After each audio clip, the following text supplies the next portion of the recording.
Translation Purport by His Divine Grace A.C. Bhaktivedanta Swami Srila Prabhupada Ki Jai.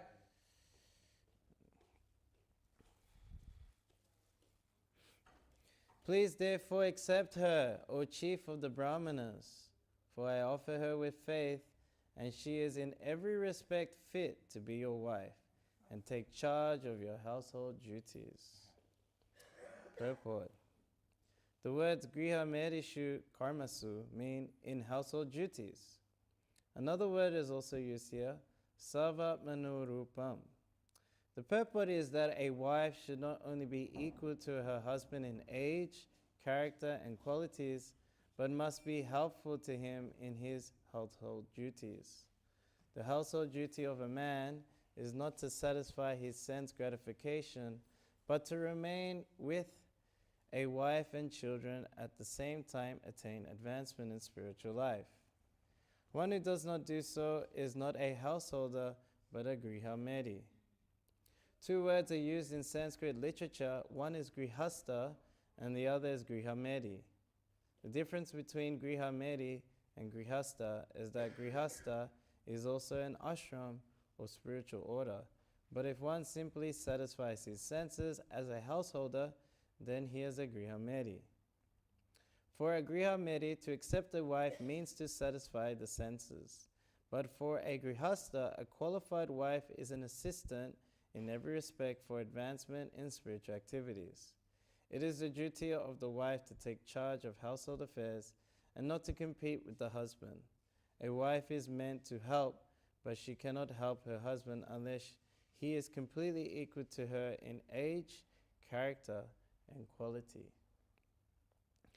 Umagyantamanandasya gyanana shalakaya chakshumritam yena tasmai shri gurave namaha Shri Chaitanya Manovistam Stapitam Yena Bhutale Swayam Rupa Garamayam Dadati Swapadantikam Katayata Yasmin Duskarum Sukarum Bhavet Visvite Vipriyatin Shri Chaitanya Namnanamitam Jai Shri Krishna Chaitanya Prabhu Nityananda Shri Advaita Gadadha Shiva Sri Gaura Bhaktavinda Hare Krishna Krishna Krishna Hare Hare Hare Rama, Rama Rama, Hare Hare.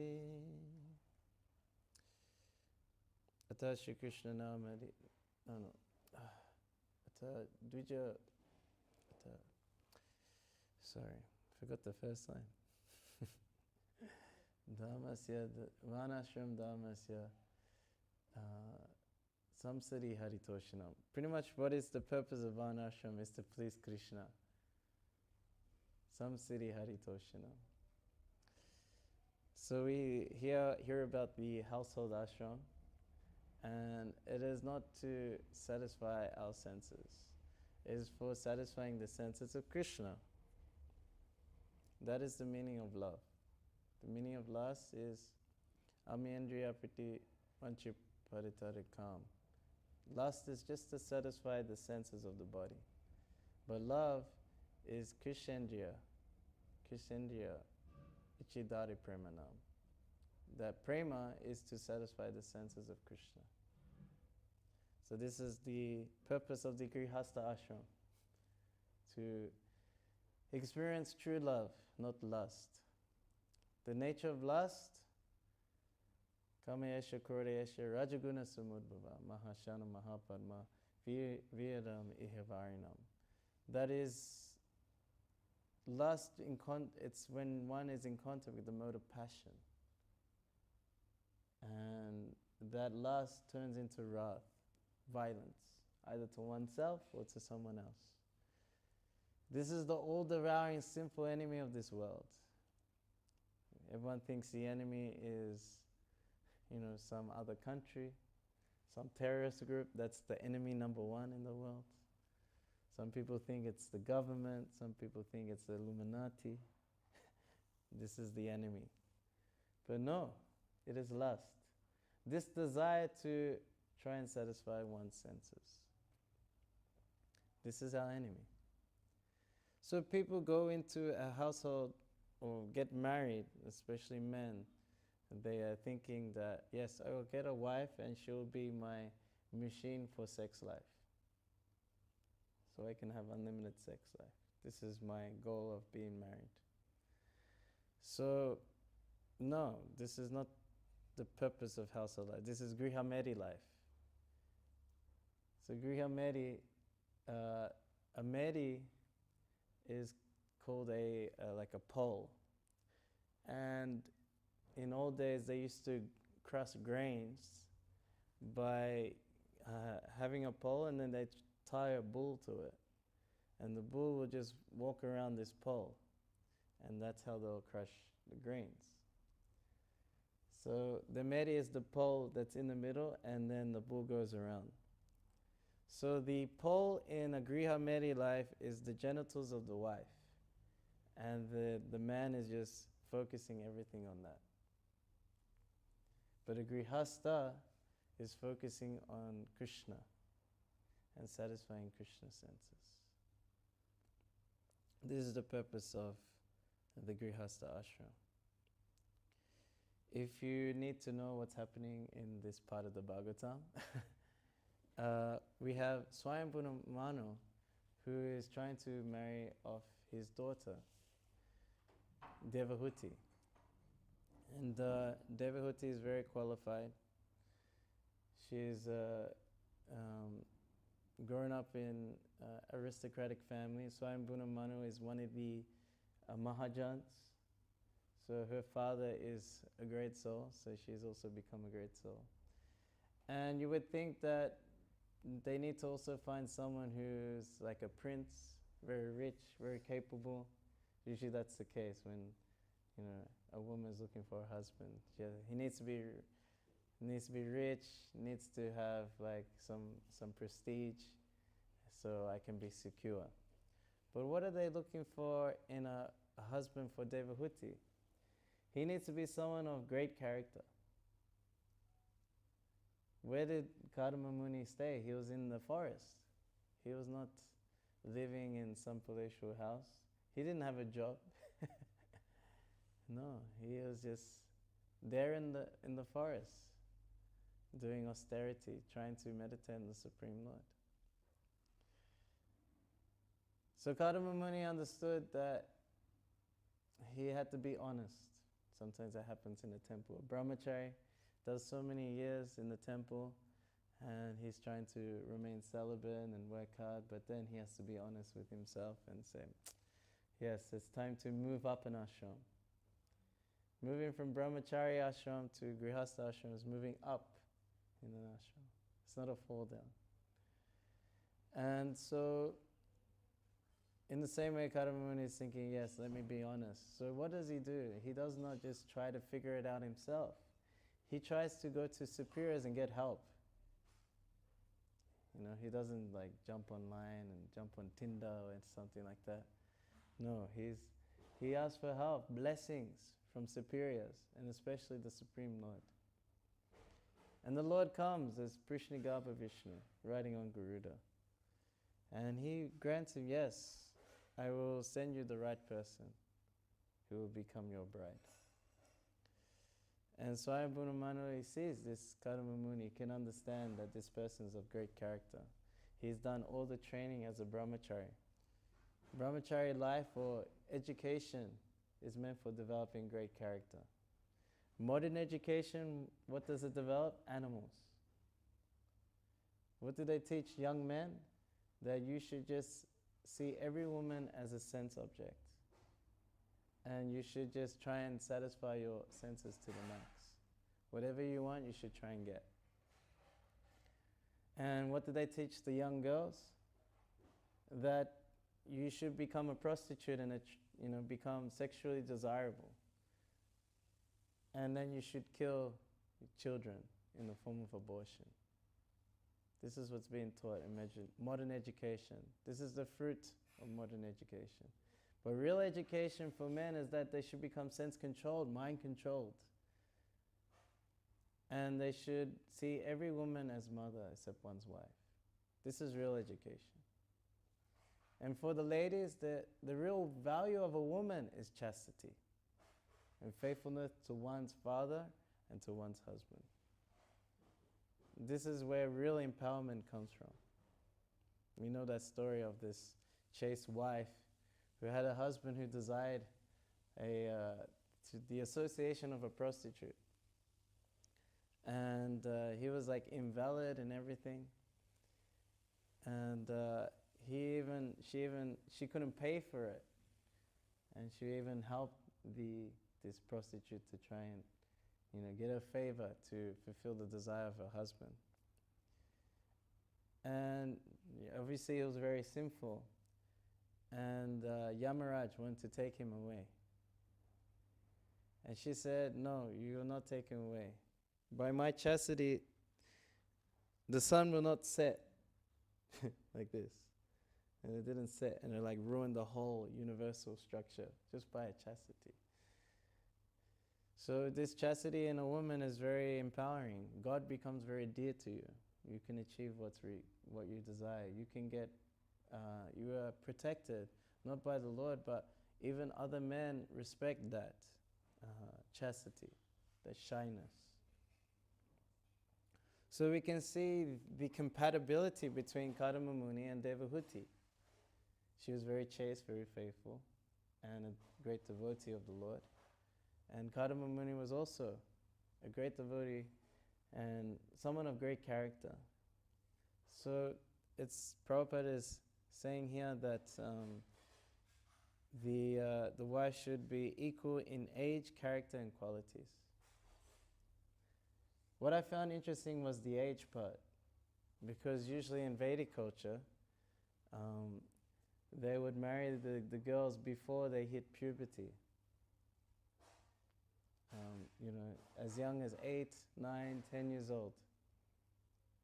And the man would be already established economically, socially, so he'll be much older, maybe 18, 19, 20 years old. So in the Vedic times, it was understood that you would take over your father's business. And from your young age as 10 years old, say he had a shop, this is in India, say he had like some shoe shop, you're already working the shop at like 8 or 9 years old. By the time you hit 18, you already know the whole business. See? You know the whole business by the time you're 18. Most young men, when they hit 18 in modern education, they don't even know anything about business, how to run a family, how to run a household, none of these things. But an 18-year-old in Vedic times, they knew everything. So then he was qualified to take on the responsibility of raising a family and looking after a wife. So why would they marry the girls before puberty? And what did that look like? So the parents would find a suitable man. They would engage, she would be young, 7, 8 years old, and they would perform the marriage ceremony. It's not that the wife, so young, would go already to the house of the husband. It wouldn't happen right away. But the girl, she'll be pacified psychologically. She wouldn't need to think, I have to go and search out a husband. She'll be satisfied in her mind that, yes, I have a husband. There's no need for me to, flirt with other men or mix with other men. And then for the relationship to build, they would send that young wife to the husband's house for brief moments, maybe to serve food, to cook for him, to wash his clothes, just small things like this, and then go back home. And then they'll regularly do this, and it'll become more frequent. And then when she would hit puberty, then she'll move into the home of the husband. And then because of such a young age, she would be very fertile, and then very quickly she would have a child. To be a teenager and have a child was common. And why is that? Because obviously in modern times, women would have children in their 30s, maybe even 40s. Because what would happen is Varnashram system was that the man was expected to retire and leave home, either take vanaprastha or sannyas at the age of 50, go to the forest. but the wife would stay back with the grown-up sons. So if she had a child when she was 13, by the time she's 30, then her son is already like 20 years old. She's a she can be a grandma in her 30s or 40s. So you can see how it's a very scientific thing with the Vedic culture, and this woman is protected. She will not be exploited by other men in her younger years. And nowadays, the women are exploited several times before they hit the age of even 20. So we can see how this culture is protecting the women, and the women are the backbone of society. Even Arjuna was arguing his case. Why not to fight? Because the women will not be protected. And then, some unscrupulous men would come, and then they'll give birth to unwanted population, Varna Sankara. So we can see the science that's taking place here when it comes to marriage. How to live in a gṛhastha ashram. And we can see the example of Kadama Muni and Devahuti, that they were so exalted that they had Kapila Muni, the Supreme Lord, as their own son. This is the most amazing thing, that one could have the Lord as their son. So this is the example given here of how to live gṛhastha life. But in Kali Yuga, we don't have such facility, obviously. It's getting worse and worse. Varnashram is topsy-turvy, no one's following, and we come to this movement of Krishna consciousness with so much misconceptions, no Vedic culture whatsoever, and somehow we want to live as a gṛhastha, or we want to live as a brahmachari, or a vanaprastha, or sannyasi. How is it possible? So the only way it's possible is by the mercy of Sri Chaitanya Mahaprabhu, by chanting the holy name of Harinam Sankirtan. This is the yagya to be performed in every ashram. The brahmachari is, his yagya is to study, but he doesn't just study anything, he studies that is in relation to developing love for Krishna. The gṛhastha has to give in charity. And what charity does he give to? He gives charity to the temples. He gives his home open for programs so they can do Sankirtan Yagya in the home. Chaitanya Mahaprabhu started the Sankirtan movement when he was a gṛhastha. The greatest charity is to give the holy name. As a vanaprastha, the dharma of the vanaprastha, the duty is to perform penance. And we are performing such penance by following the 4 regulative principles. This is penance in Kali Yuga. And there's so much penance that comes with performing devotional service. When you go on books, you get rejected. When you do service and cook for the deities, you have to be on time. Everything has to be on time. Waking up early, I have to wake up the deities and do Mangalati. That is austerity. Austerity is pretty much just waking up early. To wake up early, you have to go to bed early. That's the hard part. And then as a sannyasi, it's all about being fearless and one's purification.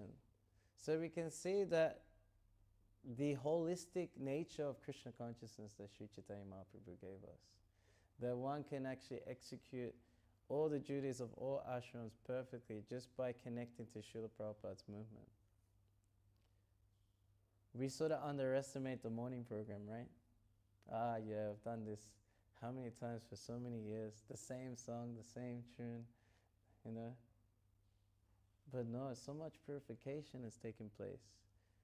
If you were to count the items of devotional service that take place in the morning program, some temples like 52 items out of 64 items of devotional service. Maybe you can't touch the feet of the deity because you're not a brāhmana.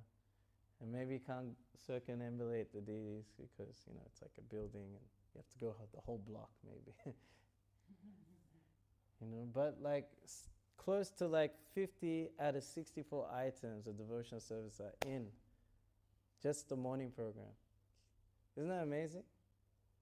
Prabhupada is okay, how am I going to sort out something where they can just get like streamlined purification every morning, every day. That's his genius. That's the genius of Prabhupada. He is light years ahead of everyone. You know, we kind of think, okay, the impersonalists with their style of kirtans or their motivational speaking, we have to sort of copy them. No, they're copying us. Yes, it's true. The yoga scene is, I'm sorry to say, it's outdated now. Just like when Prabhupada first came to the West in Dr. Mishra's ashram, that he was teaching yoga. Who was it? It's like some old 40-year-old devotee ladies.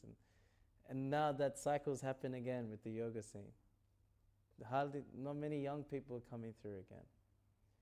Young people nowadays, they're even sick of all this motivational speaking, you know? Just sort of a little bit of motor goodness and just make you feel good, but not to change your life. You know, just to have some fancy words that you can show off to someone else. No.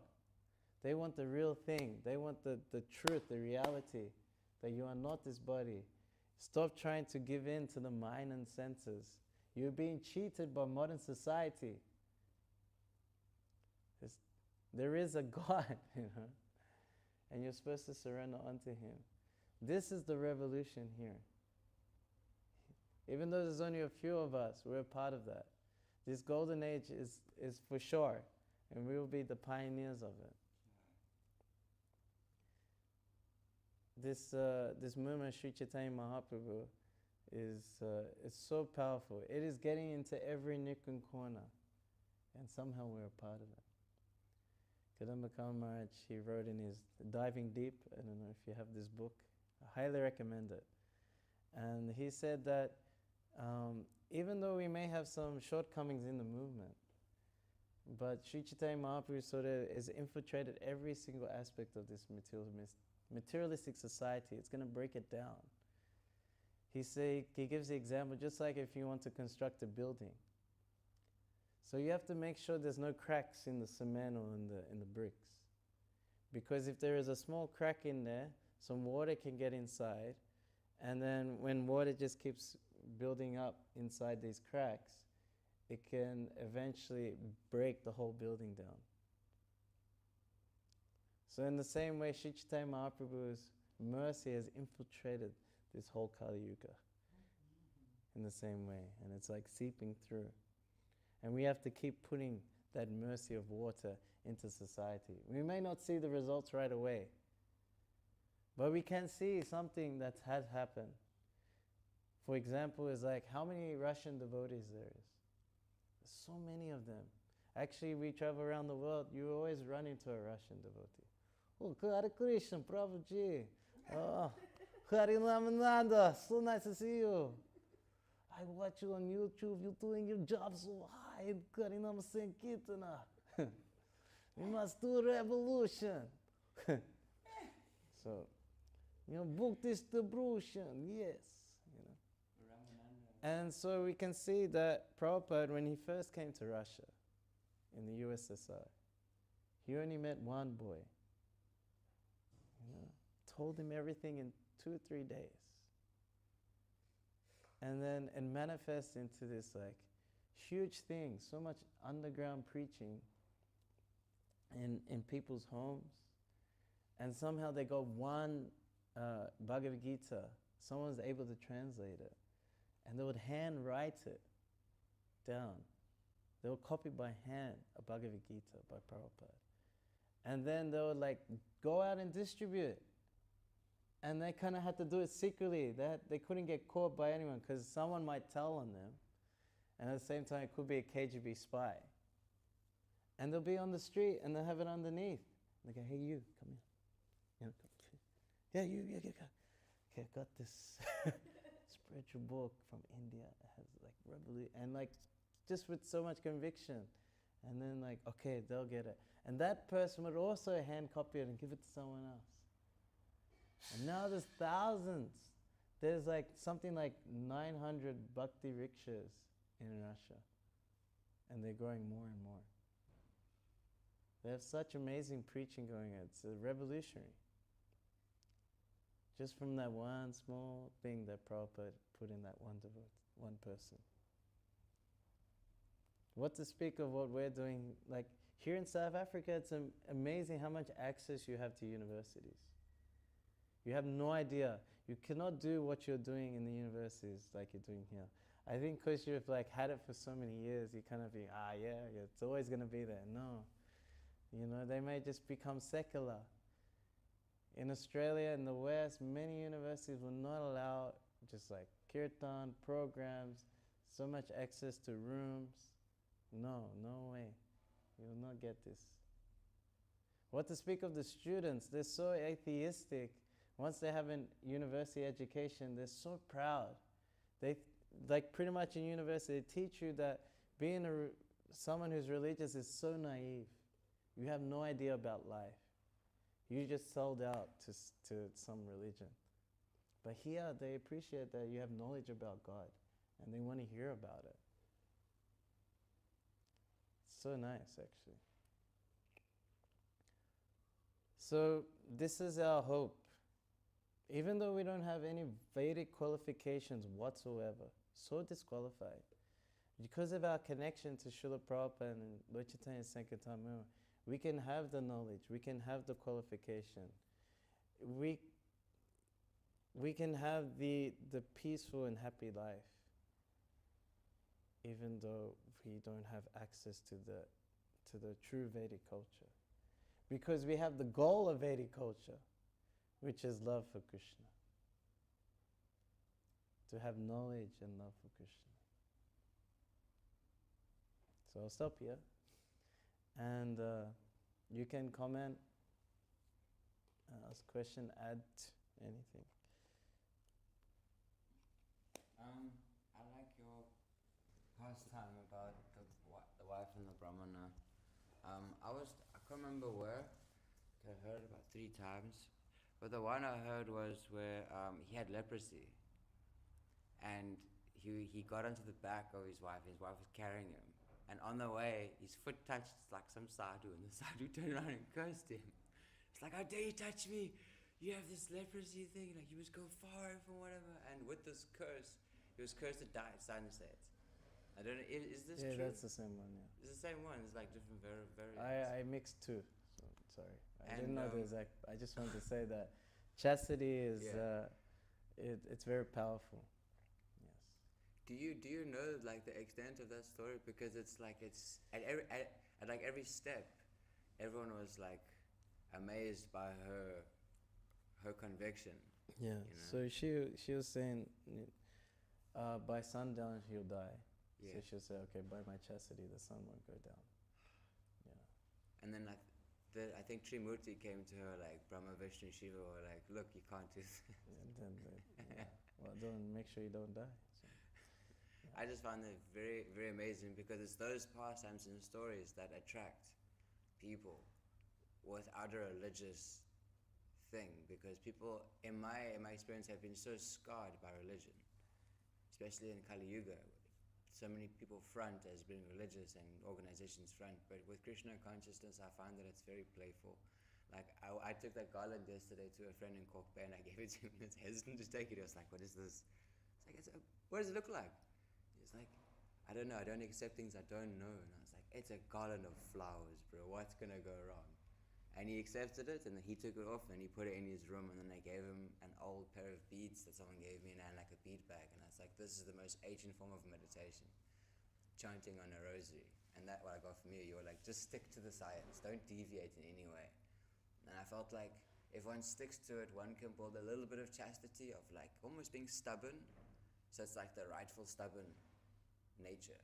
That's what I feel like if one had to define chastity, like you're adamant that you won't falter in any way. And I feel like that's what is that energy that you can give to someone. Otherwise someone looks at you and they goes, I don't trust you because you don't look like you are convicted.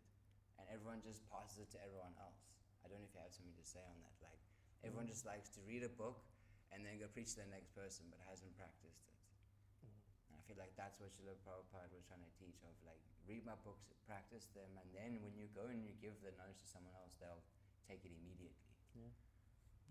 I mean, Krishna has his ways. I mean, even people who were considered not qualified preached to us. I mean, I heard one devotee, he was told about Krishna by his heroin dealer. And then he went to the temple, you know. So sometimes Krishna acts through different people because we won't receive it from a devotee directly. Yeah. Like my ex-girlfriend told me to read the Bhagavad Gita, but she never became a devotee, she wasn't a, but I had to hear it from her. So would you say that if one doesn't deserve Krishna, Krishna just goes to the next person? You know, because people say a lot, like these Hare Krishnas, this Hare Krishna movement, they're saying Krishna's name all the time. And sometimes they just don't have the conviction, and they're like, those Hare Krishnas, and the person will ask, where? No, they're there in Rondabhash. And then the person comes into Rondabhash just because he heard all of this. And it's amazing how he doesn't take the animosity from that person, he just takes the name Krishna. I find that quite amazing. I mean, it's up to the individual. Everyone's individual. They can make their decision. Mataji? So, Prabhu, with preaching, does it matter how we approach preaching, to be honest? Because I also was brought to ISKCON by a drunkard. Well, he still drinks, but he's reaching out. He wants me to help him now. And I often think about it, and I think about a lot of things, because when we came, we were a bunch, a big group from different art schools doing different art practices. And a whole lot of those people who were in the arts took Krishna conscious, because I mean, it's unlikely that we wouldn't. We just saw a carnival in our artistic interpretations, and we followed this carnival for 2 hours, and then some of us, because of the music and things like that, it made their impact. Though there were some who would visit temples secretly and not share, because they don't want to make everybody a Hare Krishna, because they're gonna stop doing activities that they benefit from everything. But somehow Krishna made an arrangement that some of us get into it and read books, purpose book, and kind of like were impacted by this and wanted to be a part of it, and also wanted to share it in how it is. And then in those different ways, some small groups stayed. And in the beginning, when we all came, then they allowed us freedom, like to say, you know, we can do Hare Krishna Maha Mantra this way, we can do the Nishinga Pranam this way. And we did that, and it was preaching still at that time, even though it was a big debate that we can't do this, we can't do it. But the fact that we've reached like hundreds of people to hear the Maha Mantra when we were allowed to do it, and you don't know who you impact, because someone could have heard it then and respond 20 years later and things like that. But now there's just very strictness and lack of will, lack of support, lack of flexibility, just so stringent, and preaching is not there, young people are not there, nothing is there. But when you try something, all you meet is resistance, and it kind of like makes you think a lot about how to serve Srila Prabhupada and how to approach it. So what I want to know is that if you feel like some of us, we come from townships, we come from communities, we know what the needs there are. You can't tell me from running a Devon Center how to preach in my own community when there's nobody from a community of locals in Devon. It means you missed something. And if I tell you, if you can at least hear me out and say, okay, go try, then I bring one person at least, then at least have that space to admit that we aren't approaching it how it works here. You know what I'm saying? So I really, from the bottom of my heart, want to try. And it's not something that came now. I've had it since I've started. I just wasn't at the point where I'm matured and I understand it and everything. And now I'm at the point where I really don't care what they think, the leaders, the managers, whatnot. I've had it in my heart. I've spoken to Tumakur Maharaj, and he really thinks it's a good idea and a good approach. And I'm not alone. For 5 other people who have done what ISKCON does to all of us. If I start with them, we put together, we come together, the 5 of us, we do what we can at one of our houses, and we keep inviting people, and we keep singing the Maha Mantra out there. You don't think that's what would please Prabhupada a little bit better? Because I don't think practicing Krishna consciousness is about coming to temples or living in temples. I think it's about us practicing it and sharing it with whoever we come across. And this approach that you are doing, like brahmacharis, unfortunately I'm your Mataji, but that approach for me, it's the approach that will take this into every town and village. Because they're stuck up in temples and the funds of running temples and all of that takes away the preaching. It really takes. But when you say these things, you become that person. So I am that person. But I think that it's important also to learn some things, to be honest, when you're around these people and everything, because you will be that person. You will not see yourself doing it. But I really think we ought to be a little bit flexible now. People are ready, people want to hear, people are open-minded in some communities, but we're just not getting there because we're worried, we're fearful, we're all these things. Thank you. I had a similar mood to her, and I think I still do have that mood. I've just suppressed it for the sake of on-hearers and lookers. What my Gurudev told me was, like the constitutional position of every single living entity is Krishna consciousness. And if you have that in your heart and you know, all you have to do is just revive it in someone and just don't try too hard and I was told purity is the force. So practice your rounds, practice your reading, practice your Sanskrit, dancing, mridanga, kartal, so that when you go to someone, they're absolutely enamored by you. They don't know what it is, they're like, what is that? And then when you leave them wanting more, they follow you. And that I feel like is what Srila Prabhupada did. Like he's so attractive, he didn't try too hard, he just went there, sat down under a tree, started playing on a drum, playing Hare Krishna, and all the hippies were just like, what is this? He didn't tell them the big philosophy, he just said chant. And that to me is the original constitutional position of the soul. And immediately when they do that, they feel this like pinch in the heart, just how you felt when you first came to the temple, you heard the mantra and you felt all of that depression immediately go. I feel like it happens for everyone. And someone told me recently, just because other people do this, I don't think it can't happen to you, even with bad things. Everyone thinks I'm special. No, we're all spirit soul. We're just covered to different degrees. So I really like what Mataji is expressing, because it's this mood of being a soldier going forward despite of everyone's disbelief on the side. Go to this person and you can see they're suffering. You go out here right now, you see this like many people, even if they're going to work, they look disgusted with their choice. They look at the ground. If you just stop that person with one moment of, hey, how are you? I'm not okay. Okay, do you have a moment? And the person's like, what is it? And if you just say the right things at the right time, that person can completely start crying and actually check their life and be like, what am I doing? Why am I treating my wife like this? Why am I treating my son like this? And then can start to atone. I feel like the process of atonement is very difficult because it's embarrassing and no one knows how to do it.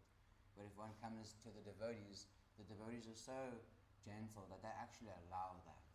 They don't take any advantage from it. They just sort of hear you out. They're very good listeners, actually very good listeners, that they'll let you vent completely and get it out. And then when there's a chance for the devotee to speak, all he says is just chant this Maya mantra.